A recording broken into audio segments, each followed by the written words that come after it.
And welcome back to the Baldwin Kids Podcast, a space dedicated to discussing sociopolitics, mental health issues, and nerd culture. I am the now Jennifer Free K. And I am the deep conditioned Vesta. Who? Argan oil and coconut oil, bitch. So, yeah, the holidays are oodles of fun. So, we're going to try our best not to focus on that too much. So, you ready to dive right in? Yeah. All right. So, we're going to start with the sort of FLOTUS, Oh, yeah. Melania. Anytime you say FLOTUS, I think of Flying Lotus. And so I'm like, oh shit, we talking about my homie? Lord. Anyway. But yeah, Melania. Melania. Girl. Sistren. Sister. Honey. Sis. Girl. Beloved.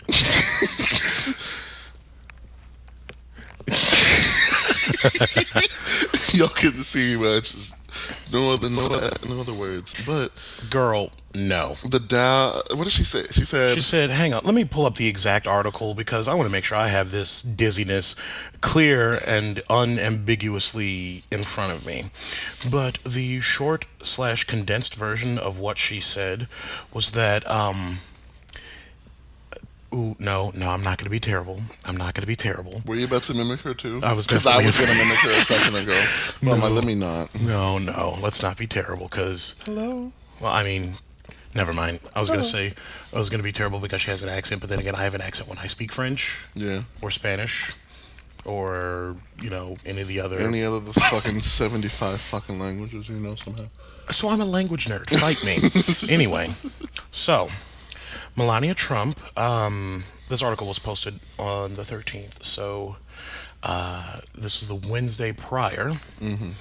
Hannity aired an interview with Melania Trump from the USS George H.W. Bush, in which she spoke about everything from her childhood in Slovenia to being the First Lady. Blah, blah, blah, blah, blah. I think my husband, he's doing an incredible job. The country does best ever, so I want the country to continue to do well. I thought you said you weren't gonna mimic her. I was trying, but the problem is But that you the said- article. No. Hear me out. The article is quoted directly from her. Oh, so you can So, just... so it was actually kind of accidental. Oh, I'm like, bitch, I thought we weren't gonna go there. But girl, how much did he pay you to say that? How many outfits did he put in your closet? How many for you to say red that? bottoms and overpriced jackets? Cause no, the country is not doing best ever. No. It is. You know... It's just like with me saying strong like bull and lift many heavy things. Like, I kind of have to. Anyway, Lord. so let's see. The stocks are at their lowest in about a half a century. Yeah. Coal and automotive jobs are being laid off left, right, center, back, front, sideways, up, down, turn around, pick a bale of cotton. Slide to the left, slide to the right. Crisscross. Then the government got shut down, but we're gonna talk more about that in a minute. So, yeah, but we're doing best ever. Stop. I can't. We are doing best ever. Like, I want that on a shirt. I want that on I like just- a crop top, ooh. doing it's just best ever. God, sorry, you saying cropped up reminded me of that stupid ass joke I saw on Tumblr a while ago What? that will forever make me giggle. It goes along the lines of like, so one day I had a dream where I was walking around wearing a shirt that had a bunch of corn stapled to it. And someone's like, what is that you're wearing? And they're like, it's a crop top. And I laughed so hard I woke myself up. Because that sounds like some shit I would do. Honestly, the crop top and you make that fucking face. But so speaking on something that we just mentioned, so the government shut down. Yep. Shut it down. Like, I can hear the Windows XP noise in the distance. Da-na-na-na. But, like, Trump had the nerve to tweet that Democrats own the shutdown. No, we don't. We. Well, yeah. No, they don't. Anytime I hear Democrat, I'm just instinctively led to believe that means black. That's just you No, know, there's the occasional dizzy bitch, but anyway. But no, they don't. Oop, there she is. No. There she is. No. Had No. to make it to make her rebound appearance or whatever. She has an encore. Anyway, Democrats own the shutdown. Nah. Okay, Donnie, I'm gonna need you to take off the phony pony lace front. Take off the color correction spray tan that you have. Color corrector is not foundation. Yeah, color correction is not a foundation. It is to cancel out the bluish beard that some people have. And you have no blue, so you're gray. But I need you to put down the phone and listen. You literally said in that fiasco of a televised chat between you, Nancy Pelosi, and Joe Schumer, or is it Chuck Schumer? It's something Schumer. Something Schumer. I know the guy's last name is Schumer, but I can't remember his first name right now. But that's not the relevant part. Yeah. The relevant part is you are saying you are putting your foot down and shutting the government down. Which let's not even get into the fact that it's right around Christmas and a lot of these lower end government employees are going to be short a check and won't be able to buy their families Christmas presents and stuff. Sure won't. But that's not important.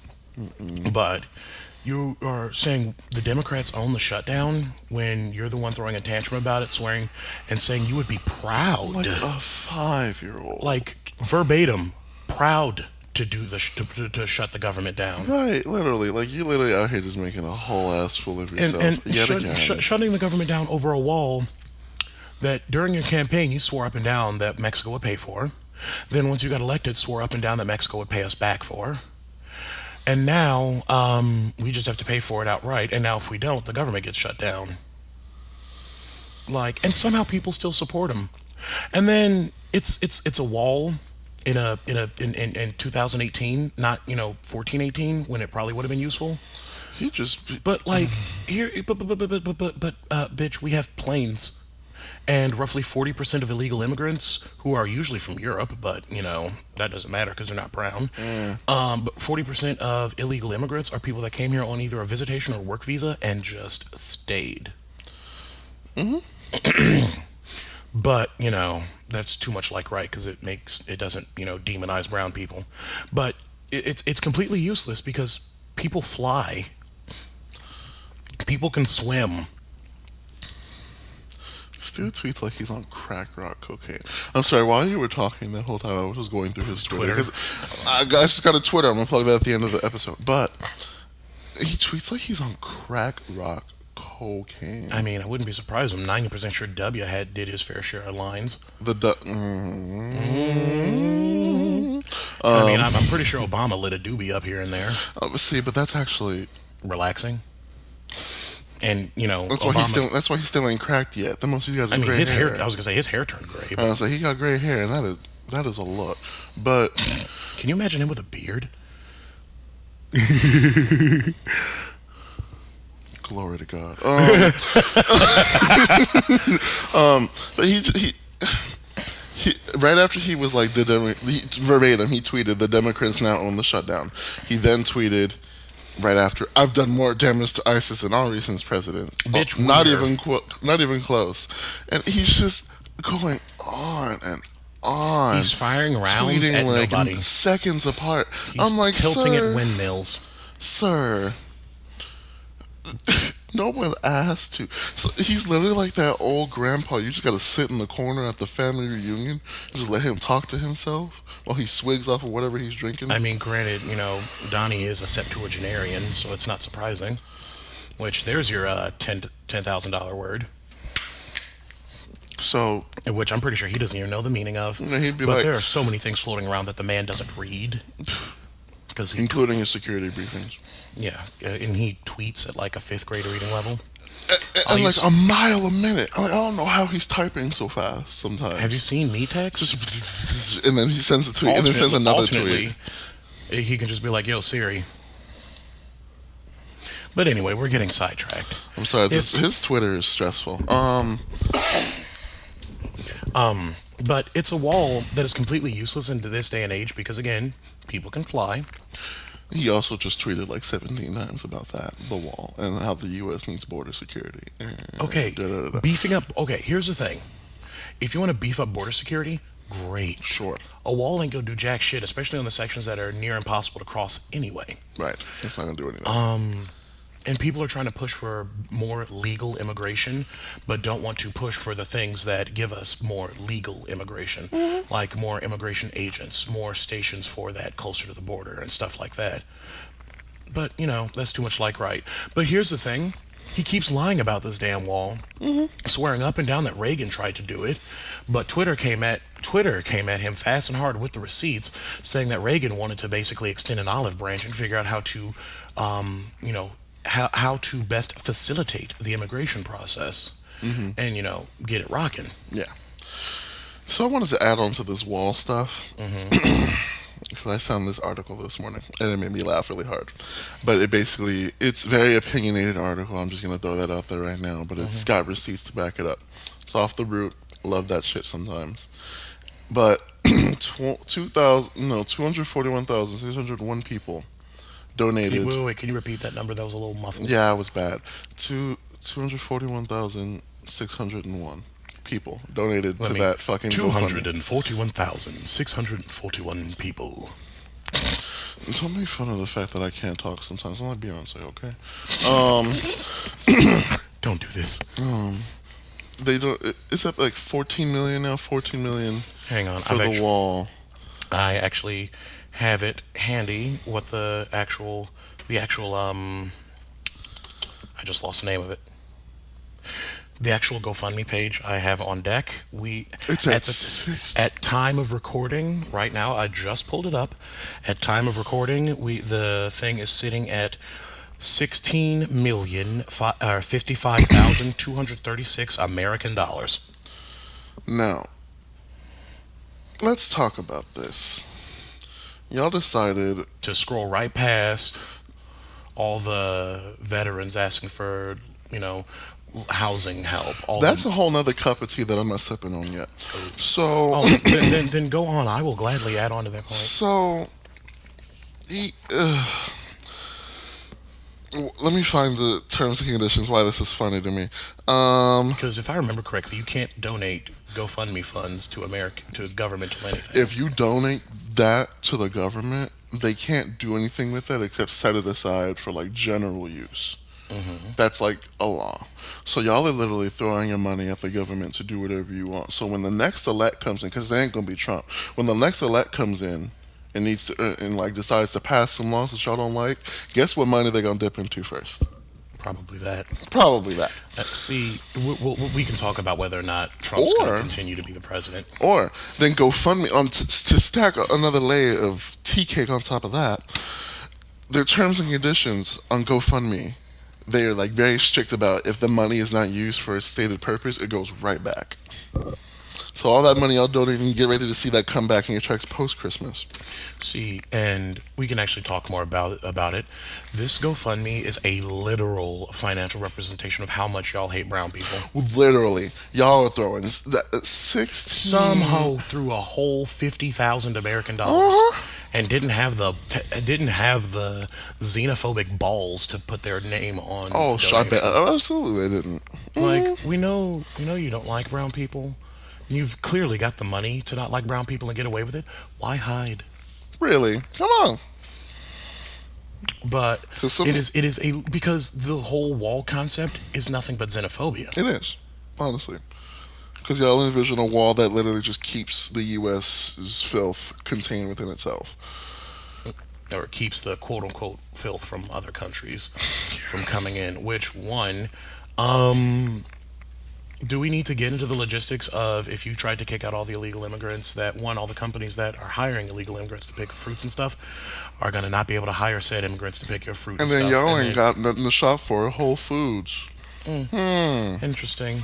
That shit don't add up. We don't even need to get into the lack of ethics behind these companies that hire illegal immigrants for pennies on the dollar to pick dozens of bits of fruit and stuff for all these entitled Americans, because that could be a whole ass episode, to be perfectly honest. But these people, oh no, what is it? Keep going. Okay, these people scrolled right on past. Hey, help me pay for my medical expenses. Hey, help me pay for my medical expenses. Hey, help me keep from being homeless. Hey, help me fix my car so I can keep my job. Scrolled past all of those GoFundMe accounts, and we're like, let's tell brown people how much we don't like them. with my money. To end this topic, let me just throw this tweet on Like, here. hold Let me that, just throw this tweet. hold that thought, hold that thought. Like, I get that the 45 supporters aren't the sharpest crayons in the lighting department, but good God. Let's just end this on the tweet. This is 5 hours old at this point. Hey, listen to this. I'm gonna end it right here. The only way to stop drugs, gangs, and human trafficking, criminal elements, and much else from coming into our country is with a wall or barrier. Drones and all of the rest are wonderful and lots of fun, but it is only a good old-fashioned wall that works. Tell that to the Mongols and the Great Wall of China. They gallop their asses around it. You said drones and all the rest are wonderful and quite fun. If that doesn't just like show his intentions, if that doesn't show outright that this dude just doesn't like brown people, and that the rest of the people that support him bitch, don't we like been brown knew people, he don't like us. like, cause people still like to pretend that he don't. Just throwing that out there. Y'all can't use that defense anymore. The man took out a whole ass page to try to vilify some innocent people who, by the way, I know I mentioned it last episode or the one before, but they got settled for like $40 million. Mm-hmm. We're done on him. Central Park 5, look it up. We're done on him with that. That tweet is enough. But just to put this in perspective, one last note, and then we are walking away from it. Okay. The GoFundMe goal is $1 billion. Mm-hmm. These Maganites clearly don't understand how big $1 billion is. Really, honestly. No, like, because I checked, and I know I saw this comparison before. 1,000,000 seconds is 11 and a half days. 1 billion seconds is 32 years. Like, y'all really don't understand how goddamn big 1 billion is. Really? That GoFundMe is that, like, even at the rate that it's accelerating, and mein Gott in Himmel, it's accelerating. That was German, by the way. That it's accelerating at an alarmingly expected rate. Like, I knew y'all wasn't shit, but you're just proving it. It would take, I think the estimate somewhere was like about 200 years to hit $1 billion at the rate that it's going. It was either that or, like, somebody said that, like, you could have put money into an account starting at George Washington. Mm-hmm. No. I'm mixing that up with something throwing shade at Jeff Bezos. Oh, okay. Because they said you could pay somebody $100 an hour working 50-hour weeks since George Washington was president, and they still wouldn't have as much money as Jeff Bezos. Interesting. We're done with that. But we are moving on. But speaking of the Maganites, this is gonna piss me off. Just reading it. Please let it out though. So a little while ago, some Maganites. I love that term actually, and We're gonna use that. I legitimately just came up with it off the cuff. We're using that from like now on. not even 10 seconds ago, or not even 10 seconds before I said the actual thing. Good words. But so some Maganites thought it'd be a good idea to post fake news and hashtag MAGA all over the Holocaust Museum in Texas, outside of San Antonio. Y'all are really out here just acting a fool for nobody but yourselves at this point. Y'all are just out here. Y'all are literally just internet trolls in real life, and don't have the balls to do it in daylight. Right, like the whole Holocaust denier thing is just about as stupid as the flat Earth thing. Looking at you, Arthur Jones, with your bitch hating ass. Y'all, kick rocks. Because it happened. Trip on rocks, break your neck, and go away. Just trip on rocks because gravity, and that would prove flat Earth false in the first place. Anyway, y'all are really out here denying that actual, like, genocide of an entire race of people. Well, attempted genocide. Attempted genocide of multiple different races of people. Of a sizable group. Yes. Here's the thing about calling it fake news. Girl. Honey. Sistren. Sister, honey, girl. Sister, child. There is literal photographic, videographic, audiographic, and autographic And frankly, they wrote a whole diary around the fucking Like, Holocaust was happening. there are multiple different sources from multiple different wings of multiple different slants of everything showing how many ways you're wrong. There are museums popping up all over the place with actual physical evidence of this thing going wrong, or of this thing happening. If I had the money, I could fly your bitch ass out to Auschwitz so you can see You can go and fucking visit it yourself. and see all the things, see the mass graves, see the gas chambers and stuff. But somehow it didn't happen, and they just made those just for funsies or Oh my something. god, LOL. We're such assholes. Like I'm confused. Like, bitch, it happened. It And happened, the end of thing that baffles story. me is that like it's a cover up, it's a fake, it's been a big conspiracy, blah blah blah. Oh, okay. Okay, one, if somebody actually orchestrated this to be a big ass conspiracy, okay, I'll stick with the conspiracy because frankly, keeping something like this up for 70 plus years with that many mountains of evidence, That's a whole lot of work. that's like beyond, that's like Illuminati cubed level Yeah. of skill. Yeah. So, like, anyway, It's bye. thank you. Next. Yeah. So, moving on to our rapid fire section, Yeah. little things. So, first of all, excuse me, Jennifer. And I am telling you,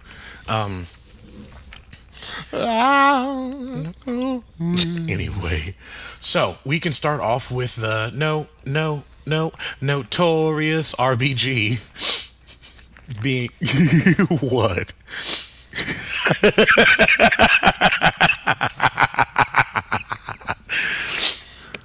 You just redlined that whole section. I'm fighting you. 'Cause I have to edit this, sir. But she sure did. She was like, "No, sir, you will not try to redefine asylum. I am recovering from lung cancer surgery, and I still have the breath in my lungs to tell you no." No. Voted from her hospital bed. No. I love it. I love it. So I live. Like, live. girl, I got half an extra lung. You can have if it means you can stay around until he's Please, gone. please. Like, we will give you energy like the spirit bomb from Dragon Ball Z. What? So on the next point. Next time on Dragon Ball. Anyway, so in infinitely less joyous news, Centoya, which I will forever feel bad about, was not among the 11 people granted amnesty by I believe it was governor of Tennessee. Of course not. But hold on, I'm disappointed but not surprised. But apparently her case is still under review. Yeah. So fingers crossed, we'll see. Don't know why it's still under review, but sure, Jan. But going back to phony pony color corrector. Apparently he ran an ad on CNN of all places, which he keeps calling fake news. Yeah, ran an ad basically saying, "Hey, here's a phone number. Tell me thank you." I wish I were kidding. I really, genuinely, Girl, it's truly, deep down in my shondo. Call me and tell me you love me. Hang on, I've got the ad right here. Uh, President Donnie has a new ad airing on CNN asking viewers to call and thank him so they can, quote, let President Donnie know that we appreciate what he's doing for America. I love it. I love it so much. You literally have to beg people to call you and tell you you're doing your job. Girl, you know what? Let me look it right the fuck now. Because your approval rating has got to be below 30% by now. Yeah, it's got to be at this point. Oh my lord. You really out here telling people to call you and tell you you're doing your job because you know you ain't have to.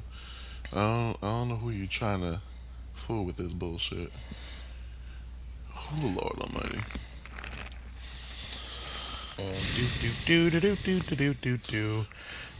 I can't seem to find it. Oh, okay, it's an extra click away. It took me a second. His approval ratings have held between 35 and 45%. That's still too damn high. That's still way too high. Rich, white, racist. That is still way. That's just. Rich, white, racist. Yeah, I'm over it. The devil. All right, what else we got? Satan. And last but not least, among the bullshit is that Fret Kavanaugh, because that's all he seemed to do during that last hearing. He was fretting the whole time and got upset and shook. Fretting, he was having a fucking meltdown. I like beer. Someone made like a. I forget what the video was called on YouTube. I don't know what's happening upstairs, y'all.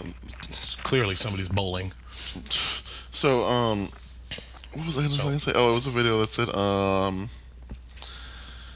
what is it? I'm trying to remember the title of the video because I made the fucking thing, but it was just a compilation of Brett saying how much he liked beer in that whole hearing, and it was like 2 minutes long. Oh Jesus, girl, beer ain't that serious. Like it's fermented bread water. I enjoy beer. It's fermented bread water. I still enjoy beer. Beer. Yeah. So beer. I'm 50 Shades of over it. 31 flavors of over it. However many brews of beer there are over it. Yeah. So, yeah, he got all 83 ethics complaints dropped. But, again, rich and white, so unsurprised at all. The Incredibles, too. Like, I know that's not the first movie to do it, but when they dropped that bomb in that movie at the very end. I told you about this. When Violet... Wait. Incredibles 2 spoilers! Y'all should have went to see the movie, so this is on you. You need to. It's really good. So, at the end of the movie, after they get the screensaver arrested, what did they say? Oh, don't worry. The brother was like, don't worry, she'll be put in jail, yada, yada, yada. And Violet said, or because she's rich, she'll just throw some money at him and just get a slap on the wrist. She dropped that, like, boom. Ooh, and I was like, girl, I need a sip of tea. Violet Parr, you are a... She knows what's up. She said, like, at him afterwards. Yeah. So anyway, I don't know about you, but I think I need a palate cleanse after that. So the president actually did a good thing for once. What? I mean, a stopped clock is right twice a day, but still. Oh, word. But he signed the farm bill that I mentioned previously. Yes. Once and for all, re-legalizing industrial hemp. Lit. So, like I said before, oh, and by the way, hemp does not contain THC, so not in anybody's good Christian household. Yeah, I'll get out of here with that. But, like, it can be used for textiles, shoes, biofuels, Paper, and a bunch of other things. It'll open up jobs and such. So I honestly cannot wait to see what comes of it. Honestly. Because that's just going to be fascinating. Let's see. Our next thing under our palette clones.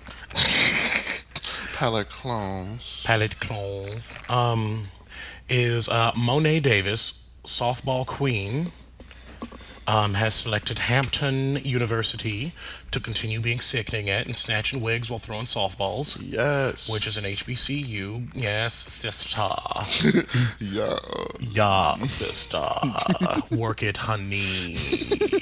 Continue slaying these hoes with your 70-mile-an-hour fastball at 16 years old. It's just me. I can't Like, even... I am nearly twice her age and can probably do 65 at best. And that's like baseball pitch. I'd probably be like 30, honestly. I was never good at baseball. Meanwhile, I strong like bull and lift many heavy things. I do not know about throwing, though. Don't give me that look.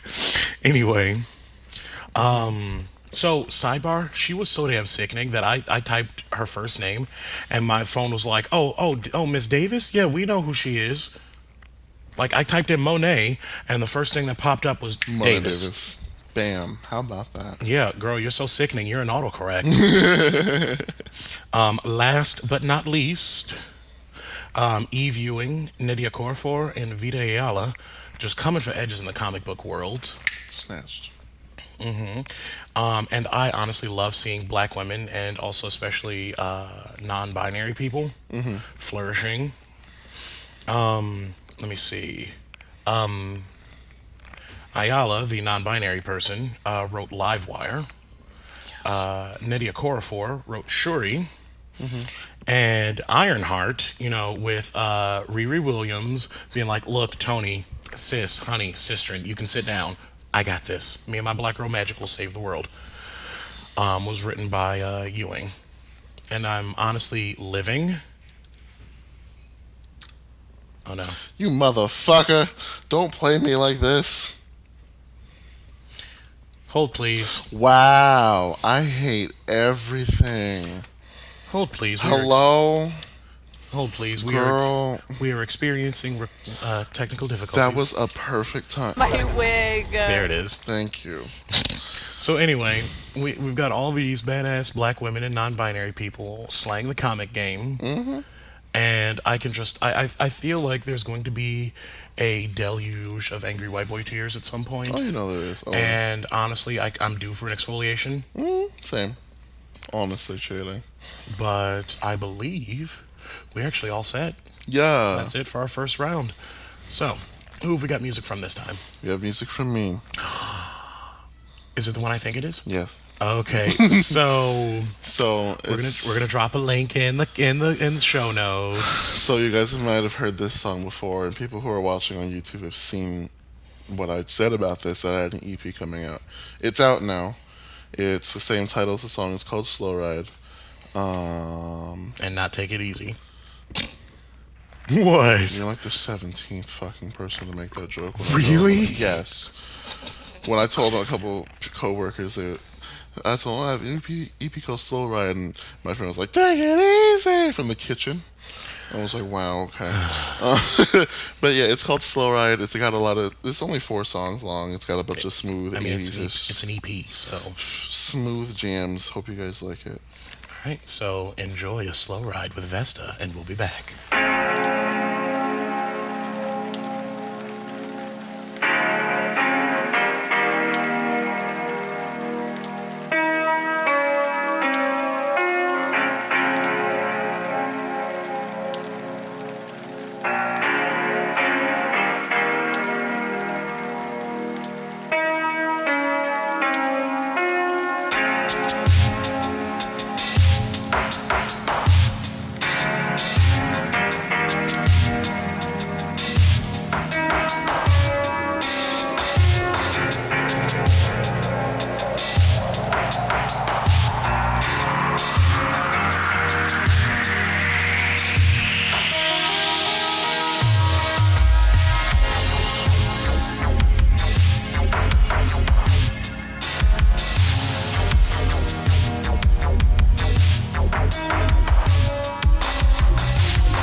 And welcome back. Yeah. So, we are moving on to our mental health section, which, as always, we are 2 loudmouths with a pair of mics, some recording software, and a lot of shit to say. Don't have any formal training or anything like that, so please, please, please, not so much with this one, but, take what we say with just a cup of salt this time. Because for this one we're going to be talking a lot about our personal experiences. Like a shake weight of salt. Yeah, something like that. But either way, like I said, we are not professionals. Don't go out here doing shit because the Baldwin kids told you to. Okay. Yeah, because No. In addition, we're also going to keep a nice trigger warning on this one as well. This is probably going to be covering stuff involving parental abuse, Yes. issues with parents, and a touch of PTSD. So bear that in mind. We may also be encountering some background noise, thanks to Vesta's relatives staying over after the holidays. So please bear with us and pardon the noise. If you would like to send some CBD related products, please. Just somebody buy a gallon of some like 2,000 milligram CBD oil. Please, God. All right. All right, so like I said, now that our disclaimer and trigger warning are out of the way, so parents, parental trauma, when and where parents fuck up, and you. You mean just like The Sims? Like, you know, you played The Sims back in the day, right? The original one? No, actually. Fuck. There's this song when you were talking. It's like. It's like that weird fucking Like motivational tape music. 50s Yeah, motivational yeah. That tape. needs to play underneath that.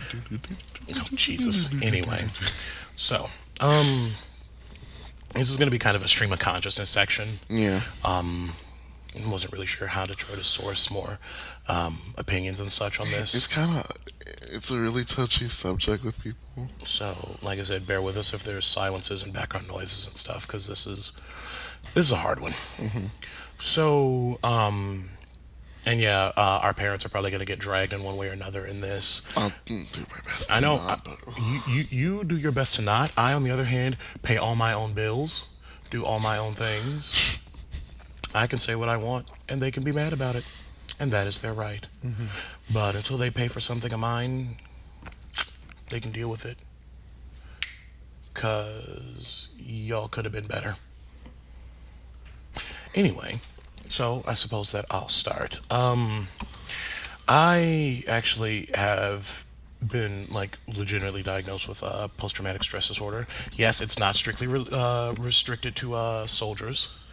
It is post-traumatic stress disorder. not post-war. Yeah, so I'm not going to get too far into the details about what happened, but my parents were big believers in physical punishment, which is extremely damaging to children. Like, there have been dozens of studies showing that it is extremely damaging to children. And everybody who's like, well, I got my ass kicked and I turned out fine. No, you didn't, because you still want to be kids. You didn't, because you're justifying striking children. Yeah. Oh, but it's still punishment. It's only punishment. It's blah blah blah blah. You're still You're raising a hand. advocating. You're still raising a hand and inflicting pain on children. That is not an opinion. That is that is an objective fact. You are raising a hand or an object and striking a child. Yeah, that's the kind of stuff we're talking about. I mean, Vesta will do his best to try to cut some of that out. Oh, yeah. Best believe I'll be here for hours. We will, but like I said, we'll try our best to minimize it. But yeah, at one point, I don't even remember what happened. I know I blocked out a sizable chunk of it. But at one point, my parents, both of them, got pretty severe with said physical punishment. And I tried my best to forget it. And then something similar happened with our neighbor where I was living. This was like a decade and change later. And it just set me all the way off. I ended up having flashbacks for the rest of that evening. But they thought it was okay, because that's what they grew up with. And a lot of people think that beating your kids is okay, and that I didn't hit them that hard, blah, blah, blah. It doesn't matter what you think. Hit them. It doesn't matter what you think happened, or what you think is or isn't a hard strike. One, you're still justifying hitting children, and two, the child's brain will still perceive it as the child's brain does, whether or not you think you're not doing it that hard. Yeah. And it's not just physical abuse that I dealt with. A lot of it, there was a lot that I was dealing with, and I ended up gaining a ton of weight. And I'm still heavy now. I make it look good. Nothing like snap to that. I make it look damn good, especially in a suit. But, I gained a lot of weight, and my mother would lob all sorts of trauma-inducing insults and stuff my way. based on my weight gain, or later yeah. on after I started puberty, telling me that I was stinking up the house, that I need to go take a fucking shower. Her words, not mine. Man, that hurts. And yeah, thanks to that, now, on the kind of positive side, I'm always the friend that smells good. True. Yeah. Same. On the other, there's like, I'm always super paranoid about, like, I keep an extra stick of deodorant in my car, I keep one at work, I make sure that I'm not even on the same side of the planet as Musty, because Like, y'all don't even realize, like, how much, like, that might just be a comment to you, but that's going to end up changing how your kids think about just daily life in general. exactly. And the thing is, I wasn't that gross. Like, every now and again, like, if I was having a low activity day, I would skip a shower. It was no big deal. Yeah. But my mother saw fit to cuss me out over it. Oh, yeah. Like, I won't say my mother cussed me out as often, but mine, she would very often, like, she would just bring it up excessively. And apparently somebody brought something down upstairs. I swear to God, yo. Anyway, um, but yeah, that's like that really does, like, fuck with you, as if it keeps getting brought up, because then you start thinking it's inherently your fault. As if puberty doesn't just make every part of your body just do something completely different that you're not really prepared for. Puberty already fucks you up. Really, honestly. Like, with hormonal balances and imbalances and changes and body changes and shit that you don't get taught about until it happens. Like, yeah, sometimes your growing child, especially if they're... Especially if they've already got a whole bunch of stuff to deal with from society. Yes, thank you. Like, I went to a predominantly white school from kindergarten through 8th grade. So I had to deal with feeling out of place. And then moving on to a much more multicultural school in high school, then feeling that different kind of out of place because I was too white for the black kids and too black for the white kids. And, having all that stuff to deal with outside of home. Home is supposed to be your shelter, your peace, where you can go and know that you can be safe and be yourself. But when you like don't want to go home out of fear of what's going to be said or done to you because of something, it's not okay. It's not okay. Exactly. Like, I don't know if I've stated this before, but at some point I would like to be a parent. And the main thing that I always say behind that is that I want to be a parent so I can give whatever child that I have the childhood that I needed growing up. Right. I want to have it so that way my kid can feel comfortable talking to me. If said kid, isn't feeling comfortable in their gender and they can talk to me. If said kid thinks that they like the same gender or more than one, that they can talk to me about it. These are conversations that should not be feared in the house. That should not be avoided. That shouldn't be avoided, number one. But also, your kids shouldn't be talking to everyone but you about these things. And then parents want to get mad that their kids don't. Yeah, talk but then when they find out a bunch of other shit that a bunch of other people knew before them, all of a sudden, oh wow, why aren't you talking to me? You can come to me about everything. No, but it's I can't. We can't. Because your opinions and your actions contradict that statement. Exactly. Like, I can't talk to my mother about anything trans-related whatsoever. Yeah. Because she tries to throw Bible this, Bible that. People are going to start identifying it as half turtle and 2/3 chair. She actually said that? Okay, she said half turtle and half chair. I just wanted to throw out the wrong fractions on purpose. But no, she genuinely said that while elbow deep in braiding my hair. Oh my. Which is why, and I loudly said, so we're changing the subject because we're not going to talk about this right now. Jesus Christ. Because exactly. She wants to lean on her holy book too much and not listen to the legions of people saying, no, sis, you're wrong. You're wrong. Leaning on the legions of people who have, like, brain scans of, like, a cis woman and a trans woman. And, oh, look, they're almost identical. Or I can even bring it back to her own holy book, because I can't remember the exact verse or book, chapter, and verse right now. But what happened to there is no male or female, nor slave or freed, for all are one in Christ Jesus. So in that case, should it even matter It really shouldn't. It really shouldn't. If James is like, okay, I want to live my truth, and then a week later comes out with a wig, a beat face, and some heels, and say, "Hi, my name's Jolene." Okay. Tight. Again, your holy book Your says extras are laid. exactly. Your holy book says there is no male nor female, for all are one. Which is why I'm still side-eyeing just every time it gets brought back to me. That pastor in Chicago who like threw out The trans woman or drag queen, I forget which. cross-dressing or something in that vein. Either way, it was somebody who was clockable in a dress. Yeah, and it was just outright disrespectful. Like that comes back to me because it's just like then that's a whole other place where you're not that's a place that thrives on saying that they're inclusive until someone challenges that. And then, oh no, get that weird shit out of here. Exactly. But we're getting slightly off topic. I was gonna bring up my mother. Oh, then by Really all quickly. means. That's both of my parents really. I've never had to talk to my father about trans things, like trans issues, anything. The only thing I got out of him was his reaction to Bruce, transitioning to Caitlyn Jenner.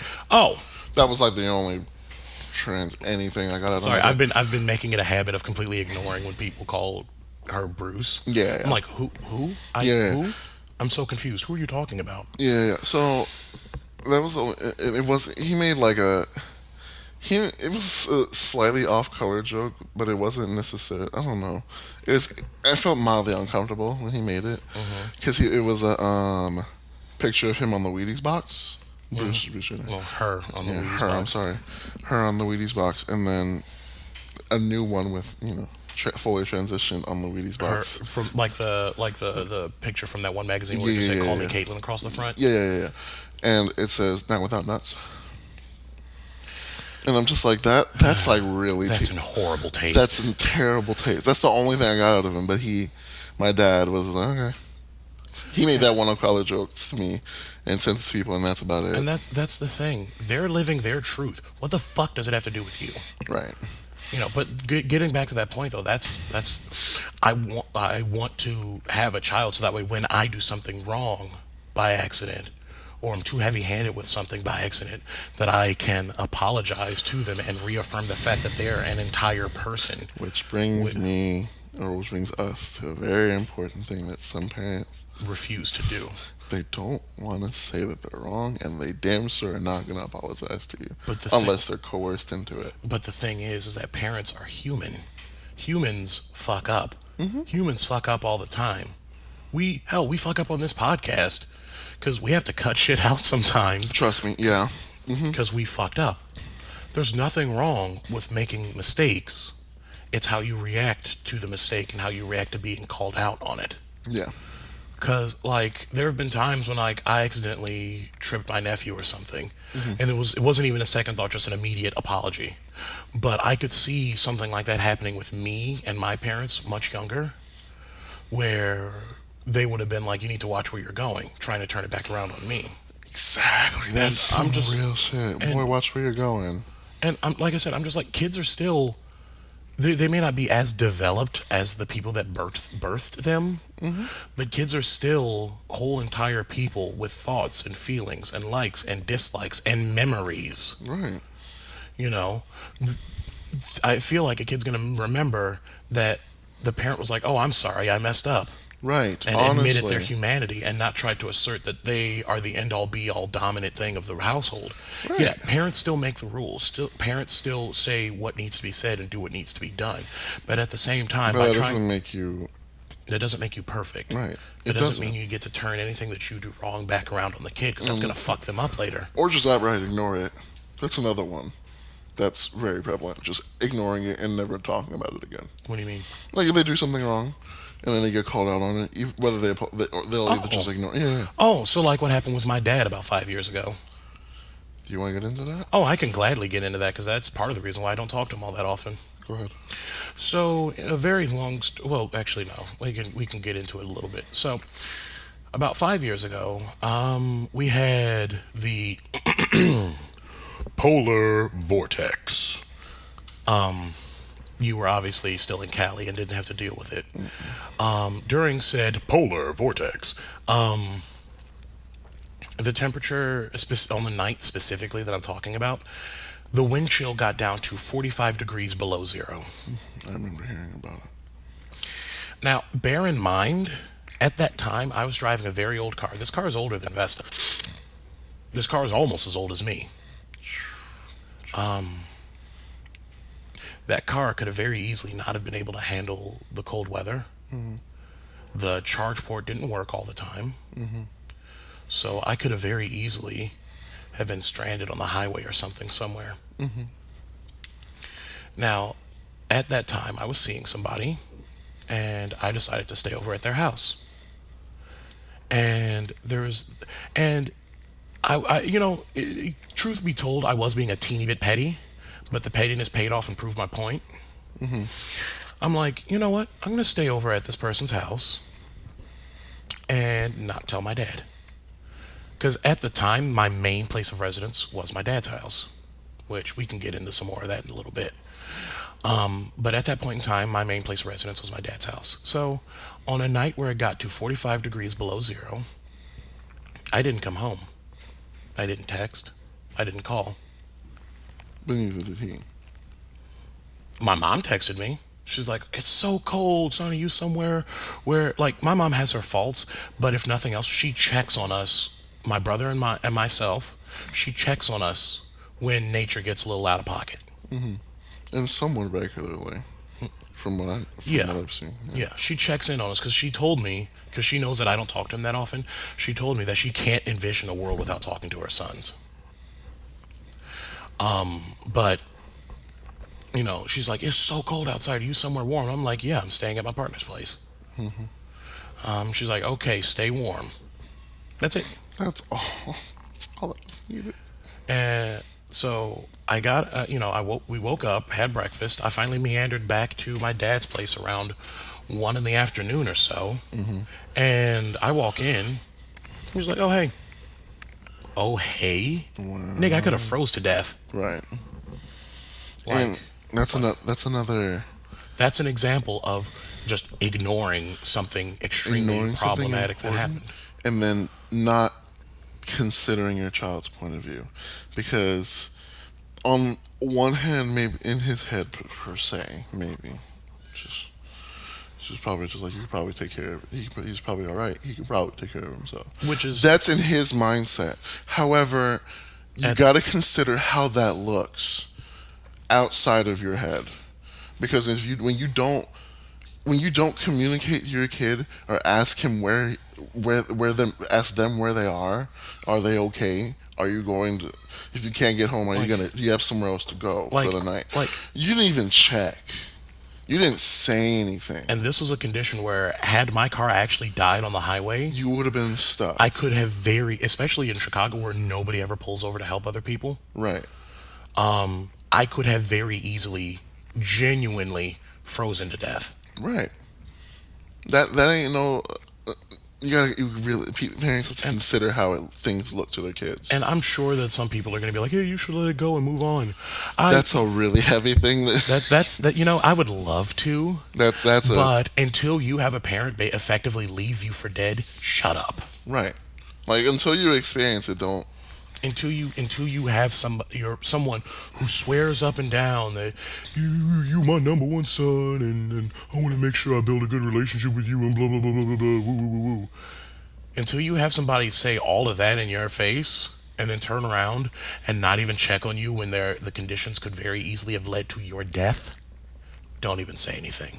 Right. Because you have no idea what the fuck you're talking about. Right. Exactly. My story with my dad, this is one I can think of that might be a little heavy for me to talk about, because it's still kind of a hard thing to process through. If it's too much, we don't have to. I'll be alright. I'm just letting you know, it might be a little, I might stop a couple times. But when I first came out to my parents, mind you, everybody else fucking knew at this point. I mean, you're not exactly trade. I mean, You could pull off trade when you need to, but yeah, very easily. But Everybody else already knew at that point because I was open about it at that point, except at home. They knew, they just didn't want to acknowledge it. That's another example of not acknowledging something that needs to be talked about. Yeah, because y'all need to probably create an environment where your kids feel comfortable to talk to you about stuff like that. But anyway, But so I finally decided to come out to everybody. Surprisingly, I've seen like the common stereotype is that with men, the maternal figures are okay, and the paternal figures are like, no, absolutely the fuck not. Vice versa with my situation. My dad, at first, was just like, oh, okay, just don't do fucking drugs and stay in school. Didn't get which too is far. which to be fair is how you should react to Yeah, a he's kid like, okay, coming out. tight. Okay, cool. Use protection, did it. All the basic All shit. the he would've same stuff you all the would shit he tell a was straight telling me kid. anyway. Yeah, all the shit he was telling me anyway. Just okay, cool. I mean, the only thing you probably would need to change is just learn how to fleet, and that's about it. Yuck. No. I mean, No. unless you want to be going around paying people. You know, straight folks don't know how to clean up sometimes. But anyway, Dingleberry straight from the straight tree. I'm sorry, I have to make jokes to keep from crying. so anyway, so on the other hand, however, as I mentioned a couple times, my father did pass a couple of years ago, and when I went to take care of all that back down in LA, because I was living in San Francisco at the time, went down by myself to take care of it. I had to find out from everybody else that he actually felt bad about it, and that he felt it was his fault because he wasn't around, and had he been around, I wouldn't have turned out that way. But here's the thing. He didn't say anything to you about it, did he? That's the problem. I'm yeah. It's hard because sorry, I don't want to like take your narrative from you too much. it's hard because on the one hand, I get what you're saying, but on the other hand, it's like he didn't feel comfortable telling me that. He didn't feel comfortable like having a conversation about it, asking questions. Like if he just tried to ask questions that weren't completely like willfully ignorant, like that. That would have at least shown. That would have been a effort. whole different story. The fact that you told me, okay, fine, whatever, and then went around to everybody else See, that's the part I don't and like. said the opposite, and then I have to find out from them after you're gone and can't talk to you about it. Yeah, I see what you're saying now. That's the hard part. I don't know. Like, I kind of see the whole trying not to tell him while I get used to this idea. Because that is, trying to let your kid be your kid and not let your own personal feelings get in the way. But at the same time, spreading all the business out there was not necessary. Like, everybody else knew. People I never met before knew. That's doing a lot. Yeah, well, like, it was people that knew him, and then I went there, and they're like, yeah, they didn't tell me, but the guy who was helping take care of him was like, yeah, we all know. Because he told us about it. And I'm like, thanks. On one hand, I don't care, but on the other hand, I do care. Because he could talk to me about it. Yeah, You gotta learn how to talk to your kids about shit that's important to them. Yes. If it's something you don't know about, ask questions. Don't be afraid to be ignorant about something. We will tell you. Like, a super lighthearted example. Yeah. My nephew has a Switch. Mm-hmm. I'm like, hey, I don't know how to play this on this because we had the Joy-Cons, which I feel like you would have lost your shit laughing at me trying to play Mario Kart on the Joy-Con. Oh, yeah. Because that thing's the size of half a credit card. Mm-hmm. So I'm like, like, I don't know, y'all can't see it, but like, I can picture the Joy-Con for the Switch is maybe 3.5 inches long by 1.5 inches high. Mm-hmm. And I have gigantic hands. Yeah. So imagine me trying to play that. But anyway, I'm like, nephew, I don't know how to play this. Can you show me which button it is to go? And like, I've played Mario Kart before. It's it's not at all complicated. Mm-hmm. But, I did that to let him feel like he knew something, and he was excited to show me. He's like, this button is how you go, this button's how you stop, this you can make your car jump, the thing you can do where you can drift, and this way is how you turn. Right. And so we propped up the actual Switch on his thigh, and we're both using the Joy-Cons and racing each other. And it was so freaking, it was hilarious. Like I said, seeing me try to use that damn tiny controller. But he was so excited to show me how on something he thought I didn't know about. Mm-hmm. Talking to kids can get you so much more than you think. And he got excited to teach me something. But in that same vein, if it's something you don't know about, like if your kid's like, I don't, if you're seeing signs that your kid is like, I don't know, questioning their gender or something, and you don't know how to approach it, so tell them that. I thought I saw a couple of things. It could be nothing, but if you're feeling this way, you can talk to me. I don't know all that much about it, but I'm at least willing to hear you out. It makes a world of difference, and y'all don't realize. Because making yourself approachable is what helps these kids so much. It's something, hell, that I've seen just as a swim lesson teacher. I'm trying to be somebody that these kids can talk to. It makes a world of difference. And like I try to make sure that they feel comfortable with me, and more often than not, they start to feel comfortable and they start performing better in their class. I get them to tell me like they're a little scared of doing the diving board. So, I'm like, okay, so you're a little scared of the diving board. Well, one, and then I'll like stand up next to it. You're like at the same height as me right now. So it's not that far down. Like, and they look down at me standing on the tile and look up and be at eye level with me. I'm like, oh, that's not that bad. Two, this time I'll hold your hand and help you jump in so you see that it's not that far. But like working with them and figuring out something to try to ease them into something that they're not comfortable with. Makes a world of difference. And I've had so many parents come to me saying that they've been doing lessons for years, and then their kid came to me and I made their kid comfortable in the class and they saw progress. It's almost as if the kids feel comfortable in what they're doing, they can actually excel and shine. Right. And that same thing carries over into the house. If your kid does not feel comfortable around you in your household, then they're not going to flourish. They're not going to be able to do as well as they possibly could. Right. Yeah.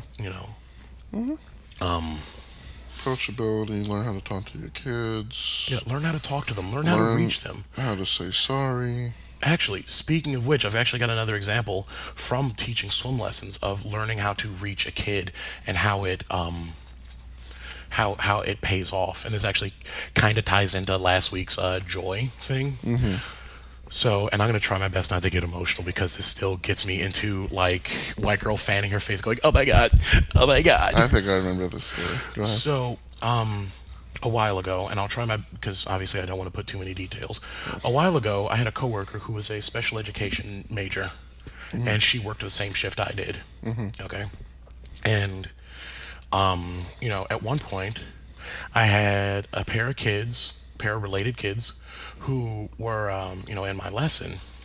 One of them, I believe they were moderately autistic, like a hair beyond Asperger's, but not, much further. And so said coworker tells me, kids on that level of the spectrum are going to do a lot better with imitation, mimicry, talking to them, showing them yourselves, help them like actually move their arms in the motion and stuff like that. So I did that, and I worked with them, and I made sure that the class was fun but productive. And towards the end of at the end of the session, our running thing was our final lesson. We'd spend the last 10 minutes, having fun. During those last 10 minutes, like I'm keeping half an eye on the kids, but they're high enough level of swimmers, and they were tall enough because we have a secondary pool that's a lot more fun. They were tall enough and good enough swimmers that I just needed to do like a quick glance. Oh, there they are. They're okay. And then the kid's mom comes up to me and tells me, one, that she was super proud of super proud of their progress, and saying that the kid told her that when they grew up that they wanted to be a swim teacher just like me because I reached them on that level. I was already like hearing that. I'm already like fanning myself internally a little bit. And then the mom decides to add the cherry that almost took me to the ground in tears. Okay. The mom says that her kid had not expressed any kind of desire to do anything with their for the rest of their life until I came across and made them comfortable in that class. Oh my God. And it was all I could do to not burst into tears. Like you're about to do right now. Don't at me like this. I warned you. But like being able to reach kids and make them comfortable like that has such a huge payoff. Such a world of difference. It makes such a world of difference. As I've said like 17 times already in this section, y'all don't understand. being able to like sit there and talk to your kids and make them comfortable and make them want to like show you who they are and like express concerns or have questions or anything, like it makes a world of difference. Yeah. And then one tiny quick point, and then we should probably cut it off before I get too emotional and just like wail into the abyss. Yeah. The other thing that I would love to do as a parent is give my kids the anytime call talk.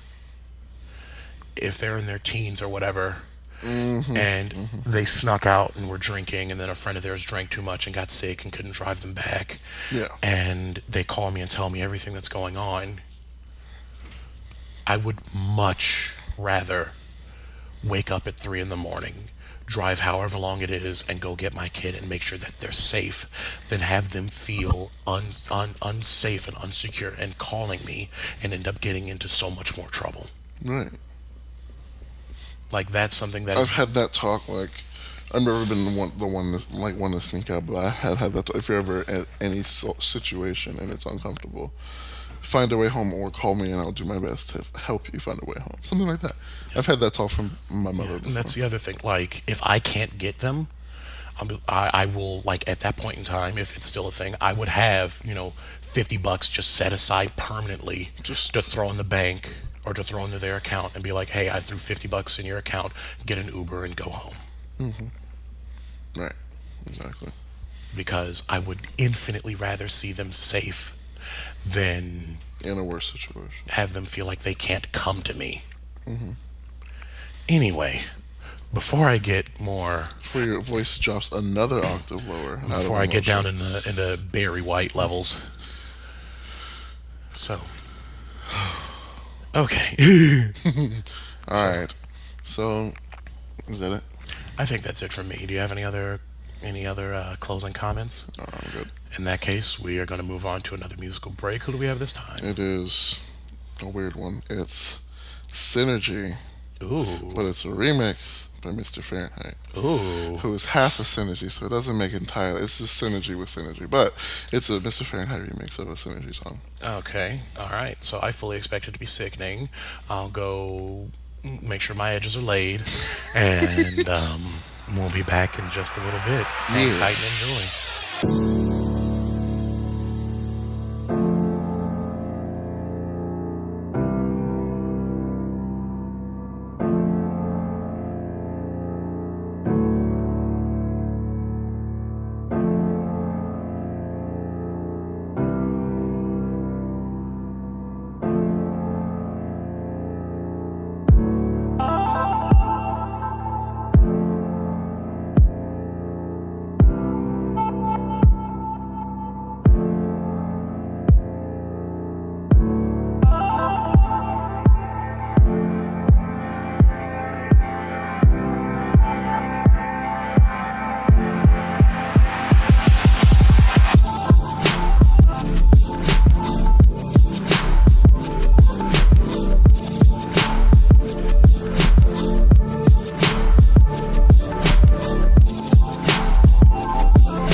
And welcome back. Yeah. See, now you got me thinking about that stupid Ariana Grande. Yeah. We're fighting. Anyway. Yeah. Vesta. So. No, you're over there bouncing because we're about to talk about your fave. Oh, yeah. Do we want to save that for last? No. Okay.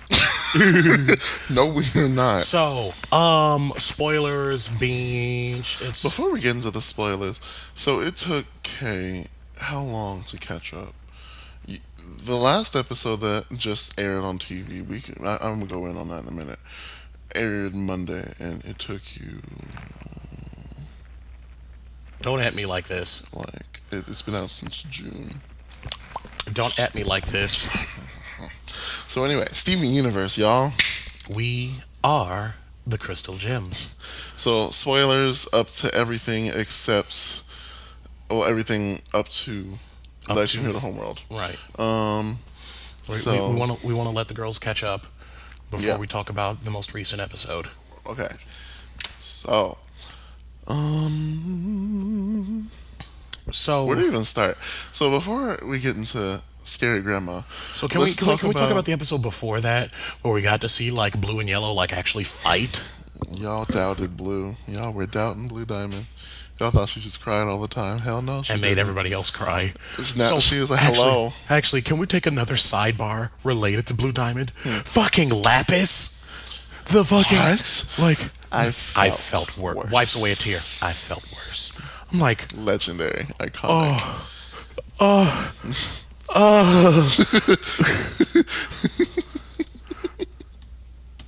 Again, it doesn't want to work. My wig. so, but like between Lapis being sickening and Blue just deciding to unfurl her gem dick was like sup and just like throw water beams at everything. I don't know what that was. That wasn't water. That was like some whole new shit that we ain't seen in a gem yet. And then Yellow, my diamond, just She came zapping out everything. with 6-inch heels. She walked in the club like no money. 6-inch heel. Anyway, But she sure did. Like, you thought she was over, and then like everybody's all relieved, and you just hear, and then her chord starts playing, and she steps out like, "Hello, hello." hair flip.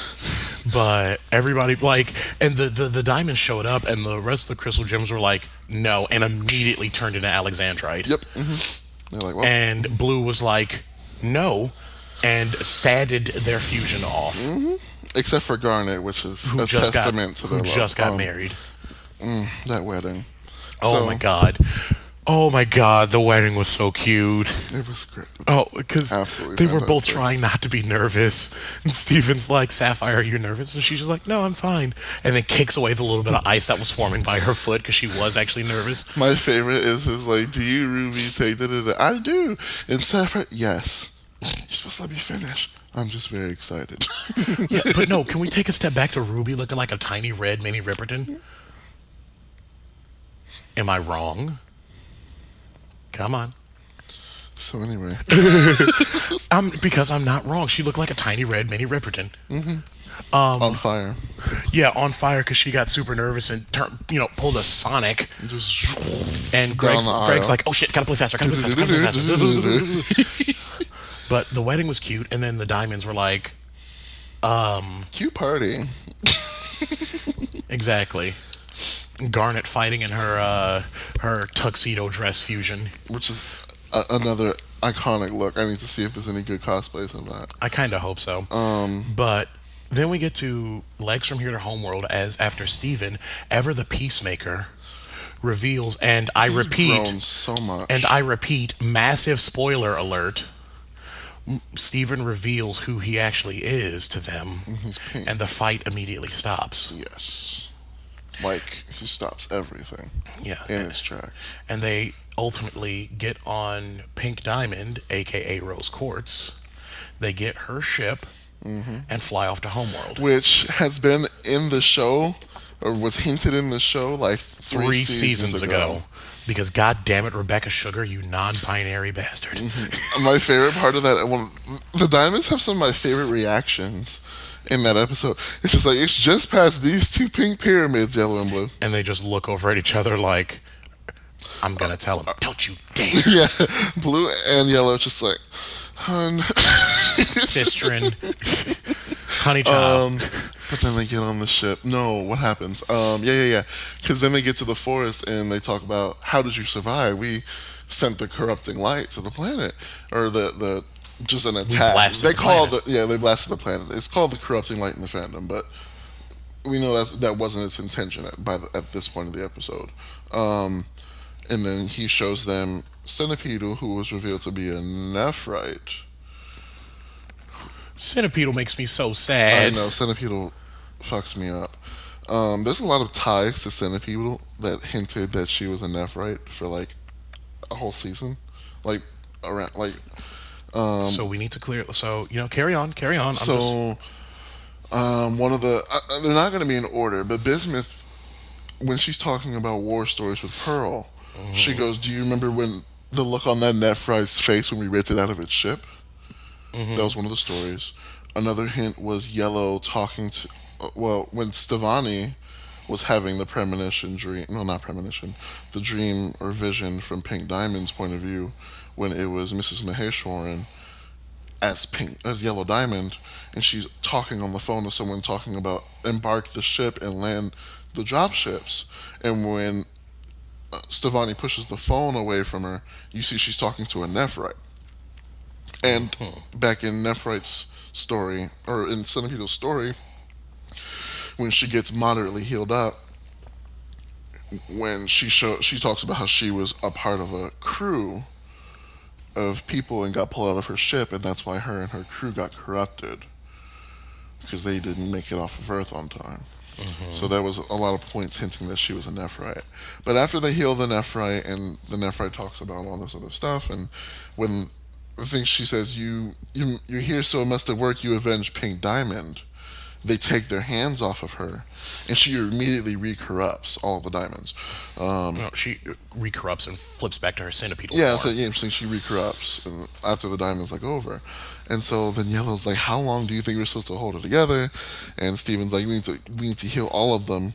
And then Yellow goes, "We can only do so much. If it was the four of us," and then Blue's like, "Absolutely the fuck not. We're not bringing her into this." And then like, who is it? And the whole time you hear this thing freaking up in the background, and then Yellow's like, "What do you mean who?" White, man. And then I was shook. The entire cast was. I was shook because they finally mentioned her by name. Because she hadn't been mentioned Ever. Not one time. Not maybe indirectly, because in Garnet's flashback she was shown like twice or three times, and then you see her mural in a couple of the episodes, and you see her obviously on the emblem thing. She'd never been mentioned before. Yeah, and now we get slightly demented grandma. Oh my god! And they go to Homeworld, and Homeworld's broken in half, and then all the gems are acting like Pink was never gone. Homeworld's been broken up though. Has it been though? Yeah. Yeah, no, like I distinctly remember the first time that they went there, that Homeworld was shattered. Yeah. To use their terminology. Okay, I didn't know that. I thought it was just that episode because the music and everything. I am almost 100% sure that Homeworld was in pieces. Because I feel like I remember asking him, like, wait, why does Homeworld look all fucked up? The way that they had to reveal it, though, I feel like it wasn't.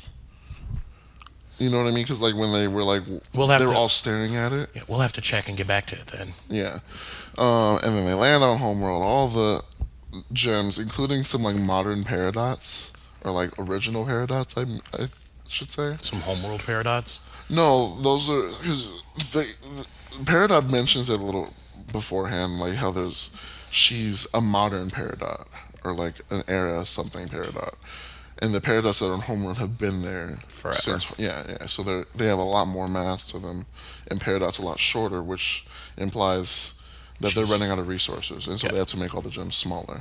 Gotcha. Then the second they get there and get out of the ship, a white bubble shows up, unfolds, and it's White Pearl. Let's talk about White Pearl. First of all, White Pearl's fucking terrifying. I hate White Pearl. Because one of her eyes is like cracked shut. Yeah, and also gem placement wise, if we're talking about all the pearls, blue pearl and yellow pearl match. The pearl matches the diamonds placement that they're serving under, and they're both on the chest, so that's self-explanatory. However, Pink Diamond's pearl has her pearl on the forehead. White Diamond's pearl, who has her diamond on her forehead, her pearl has her pearl on the navel where Pink Diamond should be. So the And speculation, the outfit matches Pink Diamond's outfit as well. which is why that there is speculation That they that swapped white at some pearl, point. right? That Yeah, Pink Pearl is White Pearl, and White Pearl was originally Pink Pearl. And that White did something to her. which is why she gave Pink her old diamond, her old pearl. Yeah. So So it gets a little it gets convoluted. But then White Pearl takes Steven or Pink to see White. You finally get to see White Diamond for the first And you time. hear, ping. Oh my god. First of all, There you her are. outfit is lit. Literally. Yeah, literally. Because this hoe is glowing, first of all. And she's got a double slit dress with some 20s dress sandals, black nail polish, Black lipstick, eyelashes on fleek, black lipstick, lip gloss popping, lip And- gloss cool. And she's got this long black cape with like stars and it's lined with stars. but it's eerie because she's standing completely still. Which makes me wonder if that's even her body. You know, I originally thought that when I first saw her that it wasn't her body, but it has to be. It makes no sense that it wouldn't be. Then again, you know how Rebecca should be sometimes. The only reason a lot of people probably thought, this is my opinion, Because it could be some kind of Wizard of Oz type shit. I could see that. A lot of people did say that. Someone made a joke about how there'd be like a tiny little gem and like that's smaller than Pink running the show. Yeah. I've seen that before. But at that point there would be no reason that other gems would be scared of her, and we obviously see her moving in the flashbacks. Yeah, but at the same time, the smallest peppers are usually the hottest. Yeah, it's fair. I don't know because it's a lot of speculation at this point. Yeah, because we're just working off of Legs from Here to Homeworld Yeah. and all the fan speculation. What else? Do. No, White was fucking scary. Christine Ebersole, who is really Sick close friend, who's really close friends with Patty LuPone, AKA Yellow Diamond. who is Also that sick name. bitch. Just don't fuck with her. She apparently confirmed that Christine Ebersole was going to be White Diamond. White Diamond / White Pearl. That's another fun. Yeah, Easter egg. that's interesting because Yeah. Dee Dee Mangano usually voices all the pearls, Except for White Pearl. which is even more interesting. White Pearl literally just sounds like White Diamond. No extra inflection or anything. It's just White Diamond's voice. I don't know. This is so much to talk. Just wondering, like, what if she was like revived or something, like shattered and revived? Like she's not even alive. Ooh. Like she's not like because like that's the thing. Like she's literally just she's literally just like she's being pulled and pushed wherever she needs to go. She's not walking. She's literally just floating everywhere. Yeah, she's floating on point the whole time. In the pose that White Diamond is standing in, mind you. That's another interesting tidbit. I'll have to rewatch that episode. I don't think I noticed that. Oh yeah, I'll play it for you. It's loaded up somewhere. But yeah, it's. Yeah. I'm excited to see what's going to happen. The teasers that have come out for this recent bomb have been terrifying. Like, one of them was really interesting and showed the dynamic that the diamonds have when they're in their element. But then the second one dropped, and it's just like a fucking disaster. Like, not a disaster, but terrifying, just Like, collection of images. White Pearl going from the subtle smile Smiling to, like, immediately just upside down just frowning. And then the other shot that really scares me is of Steven in Pink Diamond's outfit throwing up Rose's hair. Scariest fucking image in that show I've seen so far. But I'm sure we'll get to it when we get to the episode. Yeah. We'll have to leave you all on a cliffhanger. No. But in other nerd news, Yeah. so the final Hamill drop happened. For those of you who don't know, I'm a huge Hamilton fan. It's half the reason I rekindled my love for theater, mostly because of Okanawin, the guy who plays in the original Broadway cast, of course, but the guy who plays Hercules Mulligan / James Madison. Okanawin was originally a football player that dabbled in theater.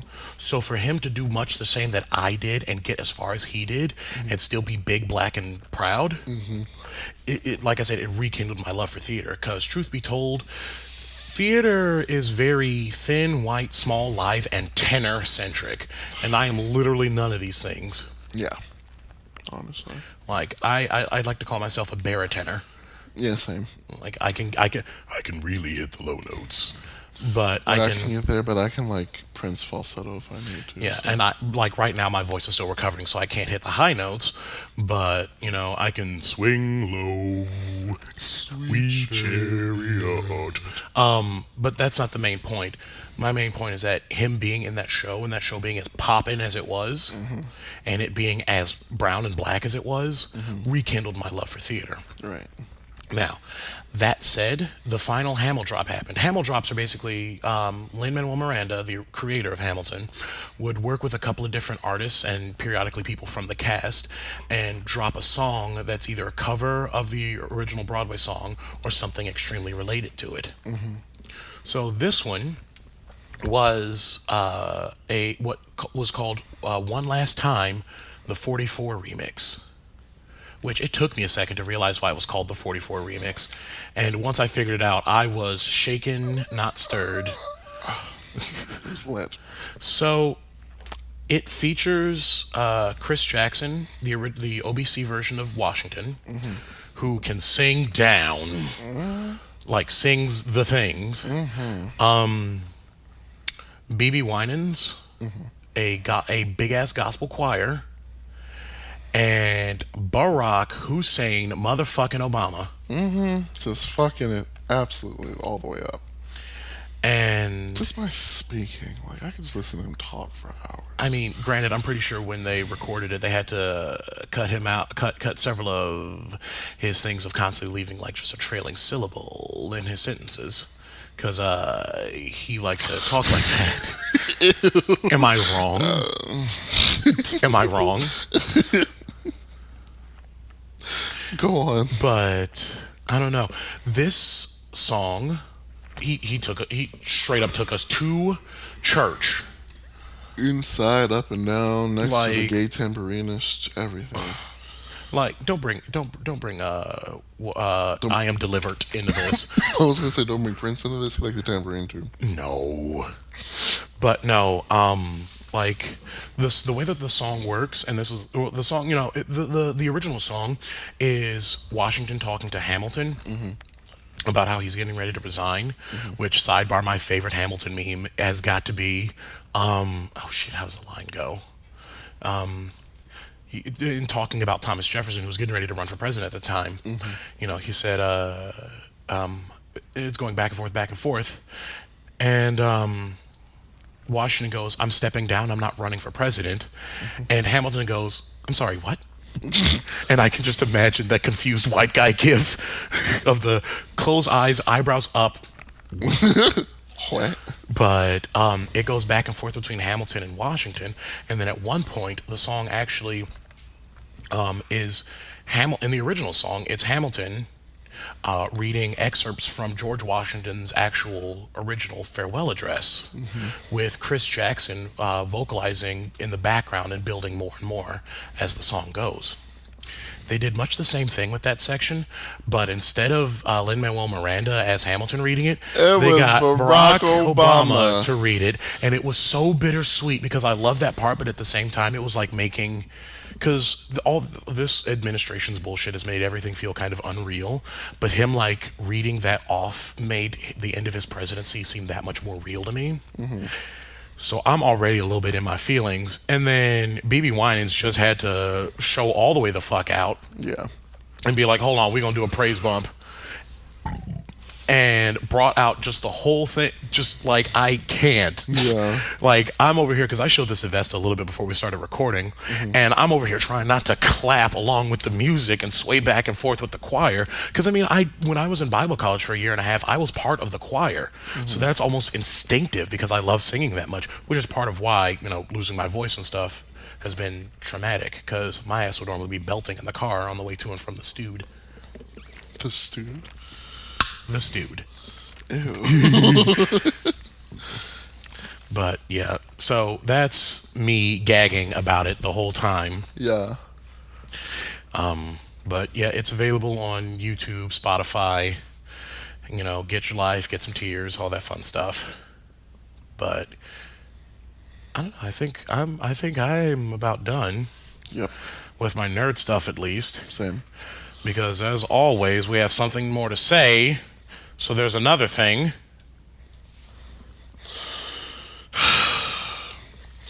Yo, my push just wants me to fail in life.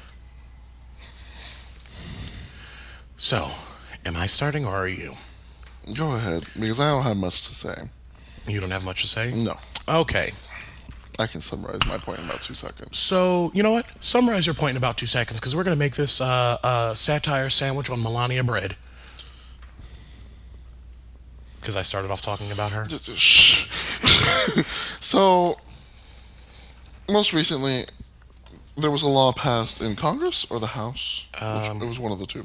Carry on. I'll chime in. I'll chime in with the details. That just now made lynching a federal crime in 2018. So it took us 200 years. And 200 tries. 200 tries. Like, y'all took this long. Here, found it. Thank you. The Senate has unanimously approved bipartisan legislation that would make lynching a federal crime. The effort was led by 2 Democratic senators who are potential presidential contenders in 2010, Cory Booker of New Jersey and Kamala Harris of California. 2010 or 2020? You said 20. I said 2020. You said 2010. I did? Yeah. Whoops. Well, I meant to say 2020. There we go. The sponsors of the bill say that there have been nearly 200 attempts in Congress. Efforts to pass legislation making lynching a federal crime have failed repeatedly in the past. There's so much wrong with just that fact alone. Y'all tried 200 times and y'all voted no? Why? They're literally... I can't even figure out how to, go Wrap about your brain this around without this. pausing. 200 years, 200 plus years of slavery. And then lynching. And lynch mobbing. And pictures and postcards and picnics about lynching. Making it just a family activity.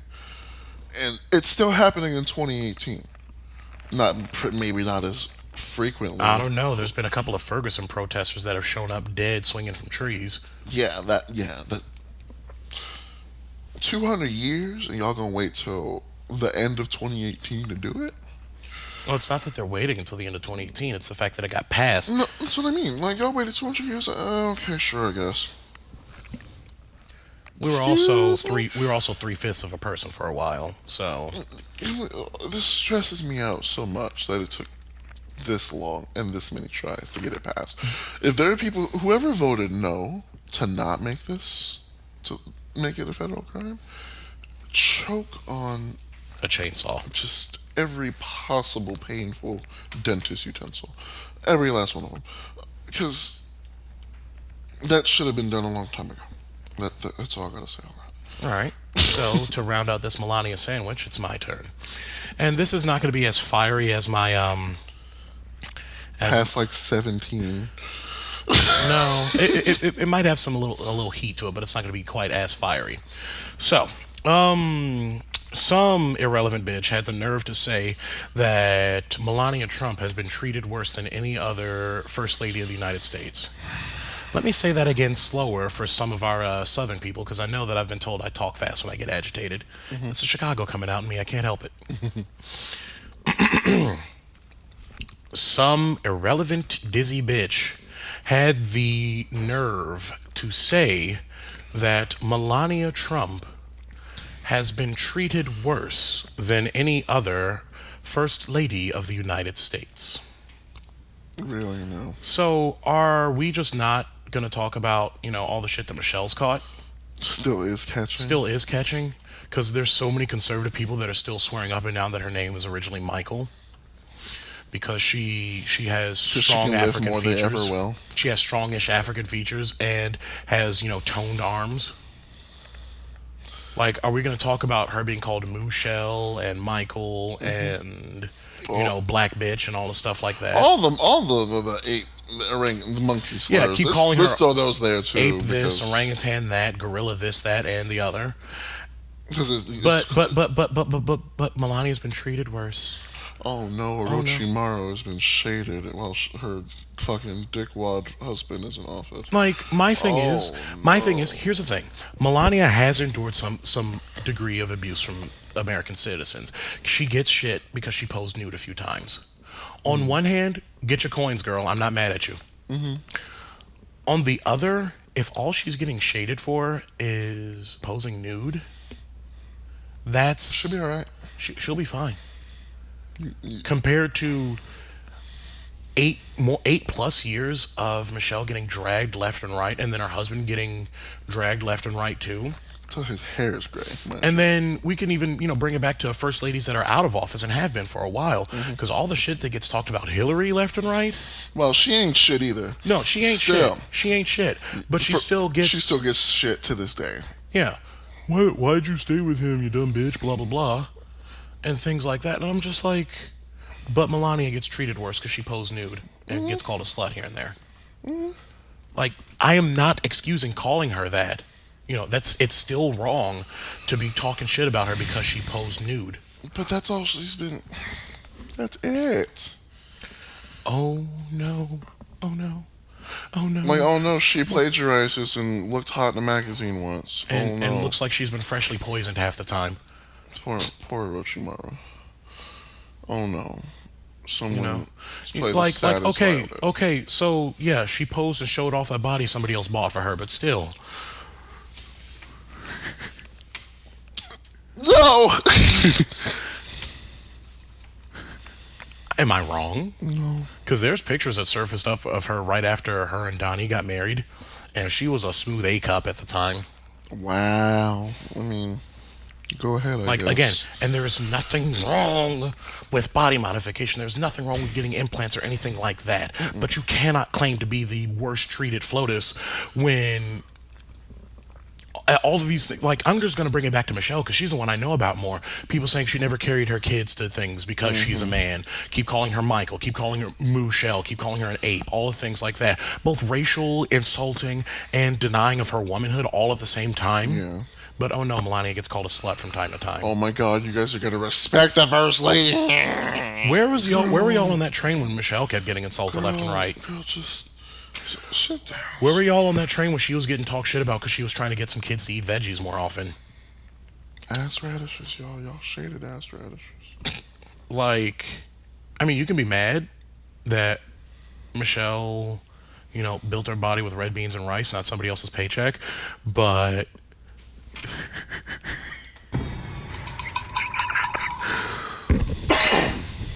and that Jennifer keeps making a reappearance, but like, I'm beyond words. Same.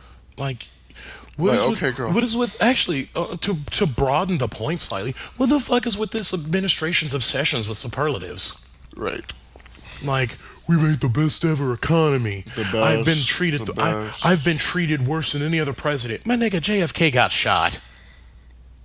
You ain't caught nobody's bullet. So many other presidents have gotten shot too. Shot or shot at. Like, Teddy Roosevelt finished a whole ass speech with a bullet in his body. Yep. But you were treated the worst in history. Okay, girl. Sure, Jan. I was gonna say that too. Like, what is the best economy ever? The most jobs ever. We're gonna be the strongest ever. Blah blah blah. Okay. Okay. 1, that's a lie. Love to see that happen in real life. So. 2, let's come back to reality, Donnie. Stop snorting the Adderall and come back to reality. This is no longer The Apprentice. Ooh, this is a whole ass country. That's the real tea. It's reality, not reality TV. Because anybody with, functioning facilities in that department would know that your goal is to make things better. Yep. You are never going to achieve the best because to quote my fave, just because something works does not mean it cannot be improved upon. Who's that? Shuri. Yes. I'm stupid. Right after T'Challa gave her back those EMP beads, he's like, no, they worked perfectly. Just because it works doesn't mean it can't be improved. In that same vein, you work to improve. You do not work to be the best. You work to be better. Because you'll never be. You work to be better, and you leave the framework for those who come after you to improve it further. Wait. That's all I got. Like I said, it wasn't gonna be as fiery. I could tell because your voice, every time you're like done with this, like with a really heavy point, your voice like drops an octave. Figured out. So, On that note, get out of here. are So- you mad? Do not be upset, my child. Boy.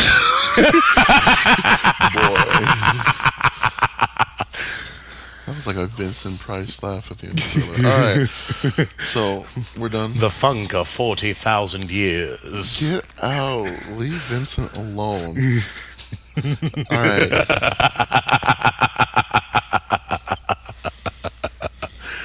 You did that on purpose. All right. Maybe a little bit. But bitch, I can laugh again without coughing coughing myself into orbit. So I'm waiting. I was waiting for Jennifer to just come back and be like, and I. no. Yeah. She needs to go back to finishing. No, wait, no, I'm wrong, Jennifer. I was gonna say she needs to go back to finishing divorcing her ex-wrestler husband. Excuse me while I.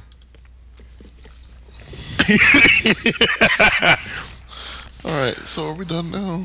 Are you done? Are you done? Are you done? Are you done? Okay, I believe, guys, gals, and non-binary pals, that brings us to the end of yet another episode of the Baldwin Kids. Yeah. Feel free to throw us a like on our Facebook page. Just type in the Baldwin Kids Podcast. If you would like to, if you have any questions, comments, great ideas, hell, if you even want some advice or something, feel free to shoot us an email at askthebkcast@gmail.com. If you would like to get a hold of me on the Twitter, my handle is at the Iron Magnus. That is THEIRONMAGNUS. N-U-S. Damn it, Jennifer. I saw her coming. So You heard her coming. Yeah. So I just made a Twitter, as I said earlier. Shit. Vesta's on Twitter. I probably ain't gonna use it, but if you want to find me there, it's @_the_moon_dancer. Ooh, Yeah, I like it. it's the name of the first EP I made. Ooh, I like it more. So, where else? If you want to follow me on Instagram, because you were yelling at me about this the other day. So I have 2 Instagrams. I'm gonna stop doing my other one, and I'm actually gonna promote my other one for music. It's gonna be _ Woo, it's a long one. Hold on. Oh yeah, it's just Vesta with 2 underscores. Okay, it's just Vesta with 2 underscores. I'll link my Bandcamp and stuff down below too. You can find us, the podcast, on YouTube, SoundCloud, Stitcher, Spotify, and Google Play. Am I missing anything? No. I think yeah. Okay. And casual reminder, because we can say this now, we are part of the TSRP podcast network. Yes, and be sure to listen to all of their good shit, including the Two Sushi Rolls podcast. We're actually featured on it, and I think we're one of the more recent episodes. You can find us, and we're being all petty and messy and talking shit as per usual. Just a little bit. But in that case, I believe that is everything for today. Yeah. So, guys, gals, and non-binary pals, as always, actually, we're getting on to the new year. So, instead of my usual sign-off, other than, do better, which is always the case, y'all, do better. Do better. But in this case, have a safe and relatively healthy New Year's. You're gonna say something. Like, drink water. Yeah, and liquor, but drink water. Drink water so you don't wake up hating everything. Right. Watch your drinks. Please. Don't spike drinks. Get an Uber home. Don't drive. Yeah, please don't drive. Please, please, please get an Uber, get a Lyft, get a Via, catch a bus. Hell, I know Chicago, starting at 6 p.m. on New Year's Eve The trains are free. until 6 a.m. on New Year's Day, all of CTA is free. Yeah. So planes, no, I'm kidding. This outro has been going long enough. Anyway, no, trains and buses on New Year's Eve into New Year's Day are free from 6 p.m. to 6 a.m. The There is no reason to drive inebriated. Please have a safe and relatively healthy New Year's. Bye. Bye, y'all. Do better.